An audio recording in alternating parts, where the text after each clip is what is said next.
Hey everybody, so as a follow-up to my last video where I talked about tips on how to survive undergrad, many of you have been asking me throughout the months for updates on my grad school prospects. Some of you are already filled in because you follow me on Tumblr, #StevesGradVentures, but for those of you who are not in the know, I'm going to start my Masters of Musicology at Indiana University in the fall, where I've received a good amount of fee remission and at least one semester of a teaching assistantship. I also currently work full-time as a graduate secretary in another department, and most of my job so far has been facilitating graduate admissions. So needless to say, I know my stuff, and here are my 5 tips on how to get into grad school. Tip number 1, work hard in undergrad. The Graduate Admissions Committee is going to take a very detailed look at your academic records and at your letters of recommendation, which will typically come from your undergraduate professors. For more tips on how to be successful in undergrad, check out my last video. Boop! Tip number 2, have a compelling statement of purpose and writing sample. The graduate committee is going to want to know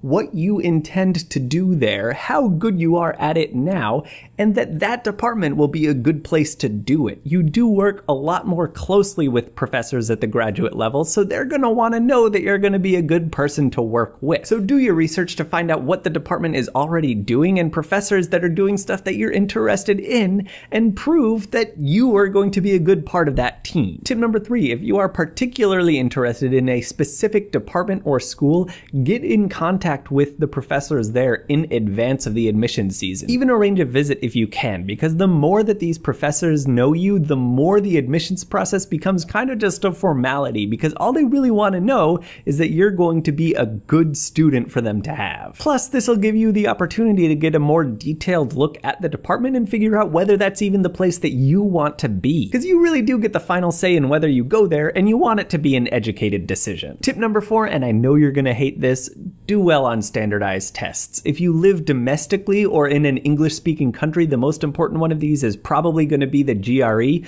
which tests you on reading, writing, and math, typically up to geometry. Different departments and schools will have different standards of how well you have to do in order to get in. Some have a very specific threshold, and some take it more as a very small part of the overall package. But most of the time you do at least have to take it. Now, if you're coming from a non-English speaking country, you're typically also going to have to prove your English proficiency, most commonly by the TOEFL. Again, different departments and schools have different standards, and sometimes they'll have different standards for just admission and admission plus financial aid, mostly because financial aid comes with a set of responsibilities, most commonly teaching, in which they have to ensure that the students are going to be able to understand you. But as with anything else, the only thing you can do is your best. And finally, tip number 5, problems do happen, but you would be surprised how accommodating departments can be when they do. If you know, for instance, that you had one particularly bad academic year that is destroying your record, but you have a good reason for that,